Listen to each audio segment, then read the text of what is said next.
Bonjour les mecs, j'espère que vous allez bien. C'est bien chez Tonton Prono.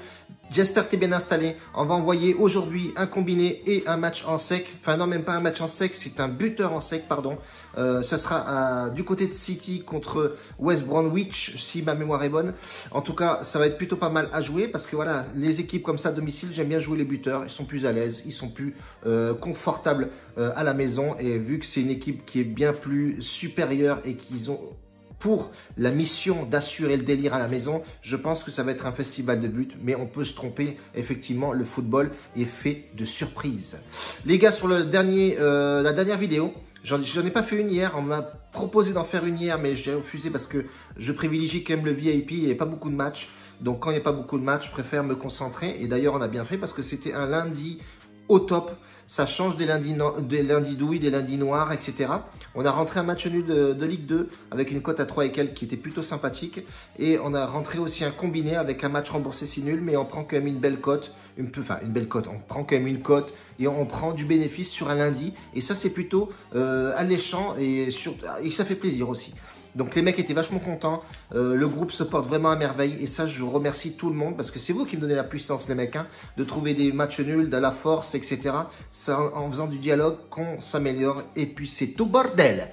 Donc on va partir forcément sur le petit combiné, donc Real de Madrid qui rencontre Bilbao. Pour moi, le Real est bien en forme aujourd'hui depuis que Benzema a réintégré l'équipe. Et on peut voir effectivement la différence. Benzema sauve ses coéquipiers pour passer le palier de la huitième de finale pour la Ligue des Champions. Donc ça, c'est plutôt un point positif. Le Ramos a réintégré aussi sa défense centrale. Donc voilà, petit à petit, on récupère les cadres et les hommes forts du Real de Madrid. Mais on a encore des blessés, hein, Casemiro, Diaz, Eden Hazard qui malheureusement, depuis qu'il est arrivé, il n'a rien fait d'exceptionnel à part un beau but sur un match à l'extérieur. Je ne me rappelle plus du match. Jovic, c'est pareil, ce mec-là a été recruté beaucoup d'argent et au final, c'est pas énorme ce qu'il fait.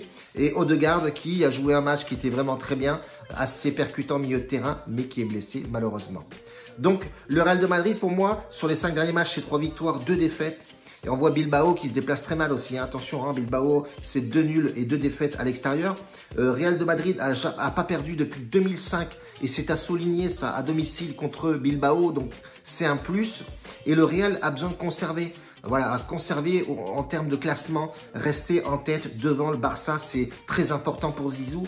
Et je vois pas le Real de Madrid aujourd'hui perdre. Honnêtement, ils doivent gagner ce match absolument. Voilà, c'est aussi bien de gagner les matchs à domicile, ça donne de la confiance et ça redynamise l'équipe. Et ça engrange le maximum de confiance pour les coéquipiers. Donc moi je partirai Real Madrid, honnêtement je vois pas de surprise sur ce match-là. La cote est à 1,45, elle m'a vraiment attiré, elle est belle. Et je pense réellement que ça devrait le faire bordel. Deuxième match de ce combiné-là, ça va être le Hertha Berlin contre Mayence. Mayence qui est un peu casse-pied à jouer effectivement, hein, ils sont toujours pleins de surprises. Mais on peut constater effectivement qu'à l'extérieur, ils se déplacent très mal. C'est 4 défaites pour une seule victoire. Ils prennent énormément de buts aussi. Hein. C'est 2 équipes qui prennent beaucoup de buts. Ils ont marqué 3 buts sur les 5 derniers matchs et ils en ont encaissé 13. On peut voir aussi qu'Hertha Berlin, il y avait beaucoup mieux. Voilà, l'état de forme est vraiment au beau fixe. On peut voir effectivement que c'est 2 victoires, 2 nuls et 1 défaite sur les 5 derniers matchs. Donc ça, c'est plutôt rassurant du côté Hertha Berlin. Ça joue aussi à domicile. Bon, même avec le Covid en ce moment, à domicile ou à l'extérieur, ça rime à rien. C'est la même chose, bordel. Donc du coup, moi, je vois bien sur les 5 derniers matchs, voilà, 1 victoire, 3 défaites. Quand même, attention, le Hertha Berlin, c'était bon. C'était avant, ils avaient une mauvaise phase. Mais on peut voir qu'ils prennent beaucoup de buts aussi. 12 buts encaissés en 5 matchs. Et ça, c'est pas vraiment bon. 7 buts marqués à domicile. Bon, bref. Pour en revenir, Hertha Berlin, je les vois vraiment bien en forme. J'ai voulu le mettre en sec, mais je me suis dit, attention, Mayence a toujours tendance à balancer une mayonnaise là-dedans avec les matchs nuls. Mayence, mayonnaise, c'est un peu pourri. Bref, en tout cas, je pense que le remboursé si nul me paraît vraiment bien parce que voilà, la double chance est à 1,17 ou 1,18. Là, on a une cote à 1,28. Ça nous fait une cote totale à 1,86. Et je partirai sur un 50 balles là-dessus de notre BK qui est vraiment en forme en ce moment. Mais il serait temps de la booster un peu plus. Donc, je balance 50 € dessus pour histoire de pimper là-dessus. Du peps, papa, sur ce match-là. Donc, le combiné me paraît plutôt sécurisé. On joue uniquement des combinés sécurisés, je le répète tout le temps. Et je vais partir sur mon Mahrez, buteur, côté Manchester City. Il n'a pas marqué le dernier match. Là, à mon avis, ça va être, faudra attendre les compositions, bien entendu. Mais Mahrez est vraiment l'homme en forme. C'est l'homme qui me séduit, moi, personnellement, chez City. Vraiment très classe comme joueur. Il est percutant, gaucher. Il rentre sur le côté droit et après, il percute. Non, franchement, il y a un mec en top en ce moment sur côté City, c'est vraiment Mahrez. Je voulais mettre Sterling, la cote n'est pas excitante. Agüero, ouais, ok, il revient bien. Mais Mahrez vraiment très en forme. Donc on partirait sur Mahrez avec une cote à 2,10. C'est pareil, je vais mettre 25-30 balles dessus, histoire de donner un peu peps à ce bankroll et d'augmenter un petit peu. On est quand même le 15 décembre. Il serait temps d'envoyer du gras lourd sur les pronostics, histoire de faire un peu de caillasse, bordel. Je vais répondre aussi à quelques abonnés rapidement, pas histoire de vous prendre la tête avec ça. On me propose, enfin, on me demande beaucoup de fois si je regarde les autres pronostiqueurs, etc. Non, pour la simple et bonne raison que je m'en fous en fait de ce qu'ils font, excepté un, bon entendu, je l'aime beaucoup, c'est Primfaya qui est excellent. J'échange pas mal avec lui et c'est vrai que sa vision du game est complètement différente à celle de ces mecs-là sur YouTube qui arrêtent pas de faire des combinés, ils se cassent la gueule tous là-dedans. Bon bref. À part 2-3 mecs qui sortent du lot, mais bon, je passe pas mon temps à théma les trucs parce que j'ai pas que ça à faire et que ça ne sert strictement à que dalle, excepté un mec ou deux là qui était venu me voir pour quémander de la publicité, de parler de lui sur mes vidéos. Oui, on s'entraide ensemble machin. J'entraide des gains, moi, il y a des gains qui m'a aidé dès le début, donc pourquoi je voudrais aider quelqu'un, enfin bref. Donc je trouvais ça un peu chelou, donc non, je te réponds, Mika, et c'était une fille aussi, Steph. Non, je ne... Bref, voilà, terminé. Sinon, attention aussi, voilà, petit point sur les mecs. Je vois que ça respecte beaucoup les fiabilités, etc. Que je mets les fiabilités sur les matchs qu'on poste dans le VIP, etc. Les frérots, fiabilité, donc vous avez un petit quadrillage.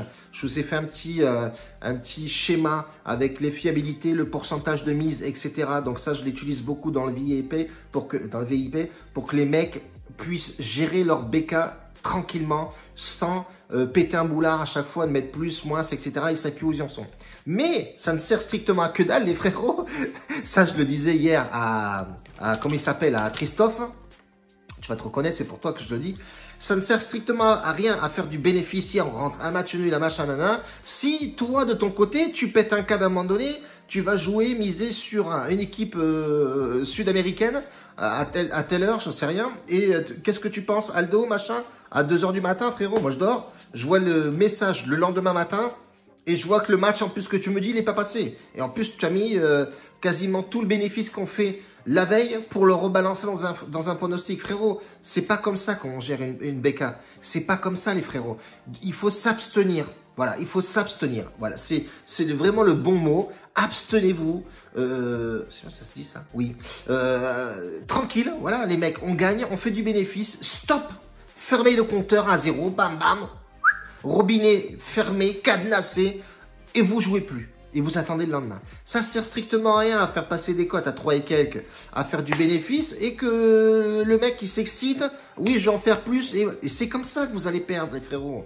Je vous l'ai dit constamment, je répète tous les jours, ne jouez plus les frérots. On finit à 23 h, les games ils sont terminés, on fait du bénéfice ou même si on n'en fait pas du bénéfice parce que par exemple on n'a pas un VIP qui passe tout le temps non plus. On perd quelques pronostics, attention, je dis pas qu'on passe tous nos pronostics, on en passe beaucoup, certes, mais on en perd quand même 2-3 durant la semaine, hein, on en perd quand même 2-3, allez grand max 5-6 pronostics perdus, c'est quand même pas mal. Bref, en tout cas, on est en bénéfice, mais ça ne sert à rien de le repéter le soir, donc tranquille. Vous finissez, on finit les pronos, les frérots. On fait des lives, etc. Ça passe, machin. On engrange du bénéfice. Et là, dès que les matchs de 23 h, là, ça arrive à 23 h, boum, boum, rideau. On arrête de jouer, les gars. On prend le bénéfice pour nous. Et on attend le lendemain. Voilà comment vous allez gérer une BK. Ça sert à rien de s'exciter et repartir, machin, et ainsi de suite. Et vous allez claquer de l'oseille. Vous n'allez même plus savoir de quoi vous en êtes. Stoppez net. Basta così. Terminé. Et les rentrants, voilà, j'ai rentré 4 mecs dans le VIP aujourd'hui. Ce que je conseille, mettez un bet analytics en place de suite. C'est-à-dire qu'on rentre les pronostics, moi je balance mes pronos sur le VIP. Vous les prenez, vous les rentrez dans bet analytics avec le montant que vous avez sur votre BK, 500 € par exemple. On fait une fiable 2, 3, 4, 5, 6, peu importe. Cette fiabilité représente un pourcentage de mise et vous le dégagez de votre 500 € ou votre 100 € de BK et vous l'escrivez dans votre Bet Analytics et ça tous les jours. Fin de mois, vous allez voir que vous allez être en bénéfice fortement. Et c'est tout ce que je conseille. C'est comme ça qu'on fait un suivi bankroll, c'est comme ça qu'on fait du bénéfice et c'est comme ça qu'il faut une ligne de conduite, les frérots, et de toujours respecter cette ligne de conduite. Sinon, ben, c'est n'importe quoi. Voilà, c'est bidon. C'est comme si tu allais faire tes courses à Auchan ou autre et que tu fais 100 € de courses le lundi. Le lendemain, tu repars faire des courses 100 € et le surlendemain aussi, et ton frigo, il a ras la gueule, et ben tu vas jeter, et puis c'est comme ça que tu perds ton bénéfice, et puis c'est comme ça que tu as une gestion. Tout simplement, les frérots, c'est aussi bête que ça. Gestion de bankroll, c'est une gestion d'entreprise, c'est une gestion de tes achats, c'est une gestion de ton essence. Voilà, c'est une gestion. Terminé. Un bacio a tutti, grazie mille, bordel. On se retrouve demain, les frérots, pour une autre vidéo. En forme, bien entendu. Attention à votre bankroll. Gestionnez au maximum. Et puis, on va s'en sortir, les frérots, à prendre de l'oseille.